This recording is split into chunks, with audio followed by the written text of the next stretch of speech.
네, 늘 그렇듯 인사는 공손하게 송공선 백검인사 안녕하세요. 안녕하세요. 위클리벳 황당무계 황당한 문화나의 개소리 안녕하세요 문희정입니다. 안녕하세요. 이학범입니다. 우리가 그 동물과 관련해 가지고 보험 얘기를 사실 위클리벳 초창기에도 했었거든요. 네. 근데 그 당시만 해도 아 이게 현실성이 너무 많이 떨어진다. 그리고 많은 문제점들이 있다. 이런 얘기를 한 데서 저희가 그쳤다. 맞아요. 네. 이런 기억이 나고 네. 지난주에 저희가 왜 유기동물들 입양을 하시면은 보험료를 1년간 내드립니다. 요런 그 정책 말씀을 드리면서 이 정도가 되면은 그래도 이제 펫보험이 그래도 그 당시하고는 좀 많이 달라지지 않았을까라는 그런 생각을 하게 됐는데 네. 실제로 네. 현황을 좀 살펴볼 수 있는 네. 그 결과가 나왔다면서요. 맞습니다. 일단 말씀하신 것처럼 펫보험이 상품 출시가 된 건 되게 예전부터 있는데 네. 보장성이 그렇게 크지 않고 또 아무래도 문화가 무슨 반려동물도 보험을 가입해 이런 맞아. 인식이 있었던 것 같아요. 그래서 수많은 펫보험들이 나왔다가 사라졌습니다. 역사 속으로. 역사 그래서 속으로. 네, 그냥 명맥을 유지한 게 한 2개 정도 됐었는데 네. 그게 한 2년 전부터 이제 바뀌었어요. 그래서 다시 보장성을 강화한 펫보험 상품들이 나왔고 가입한 분들도 많아지고 있고 해서 네.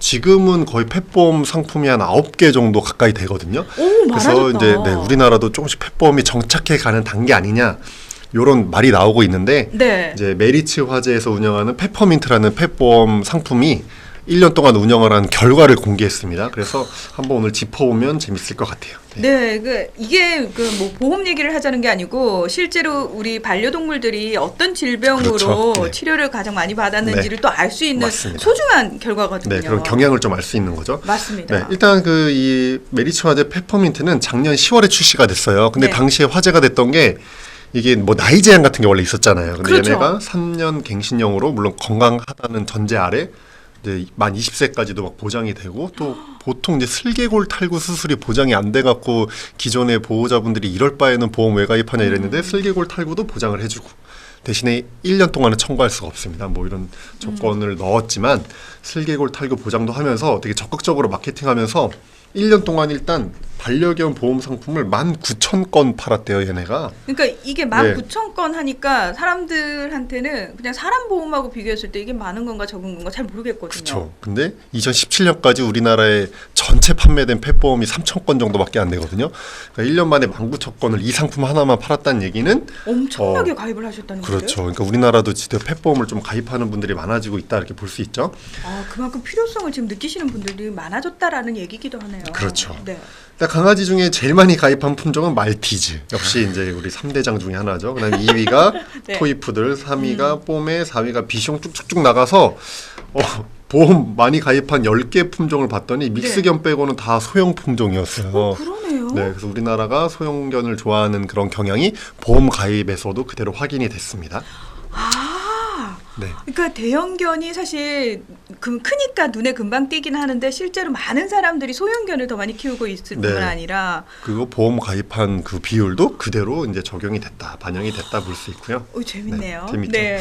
이제 재밌는 거는 과연 그러면 어떤 질병으로 보험금을 청구했을까 이게 제일 궁금한데 네. 저는 보통 이제 큰 질병, 뭐 수술, 큰 수술, 돈 많이 들어가는 거. 네, 이런 거가 제일 많이 청구되지 않았을까 했는데 보험금 지급 사유 1위는 구토, 설사, 혈변, 2위가 위염, 장염. 그래서 1, 2위가 다 어떤 소화기 질환 관련된 것들이었습니다. 그러니까 뭐 네. 이런 질병이 이제 사람으로 치면은 사실 좀 이런 거는 일상적으로 좀 자주 앓는 네. 질병이잖아요.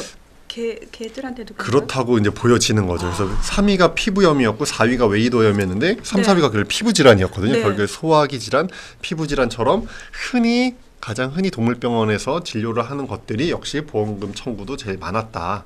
이렇게 좀 볼 수 있을 것 같습니다. 그럼 의외로 또 동물들이 사람과 비슷하게 그런 질병들을 좀 많이 앓는군요. 네. 그렇죠. 그다음에 이제 지급 사유 말고 지급액, 보험사 입장에서 어떤 질병에 보험금을 제일 많이 지급했는지를 보면은 이게 좀 재밌는데 네. 1위가 위장관 내 이물 섭식에 대한 수술이에요. 위를 절개해서 이물을 꺼내는 수술이 제일 많았거든요. 그러니까 아까 그 소화기 질환과 좀 연계된다고 네. 보시면 될 것 같고, 네, 그리고 5위가 골절, 골절. 네, 6위가 방광결석, 그다음에 8위가 자궁축농증, 9위가 백내장. 그래서 이렇게 수술 관련된 질환들이 보험금 지급액 금액으로는 좀 높게 나왔습니다. 아무래도 이제 수술이라든지 이런 질병들을 치료하는 데는 돈이 많이 드니까 당연히 네, 그렇죠. 보험금도 많이 지급이 되겠죠. 맞습니다. 네. 이게 지금 강아지 맞아요. 얘기잖아요. 고양이들은 안 받아주나요? 그렇지는 않습니다. 일단 예. 고양이 보험 상품이 개보다는 좀 적긴 적은데 네. 몇 개 있습니다. 근데 이 아. 메리츠도 고양이 보험 상품을 출시했는데 강아지 상품 출시하고 6개월 정도 뒤에 이제 출시를 했거든요.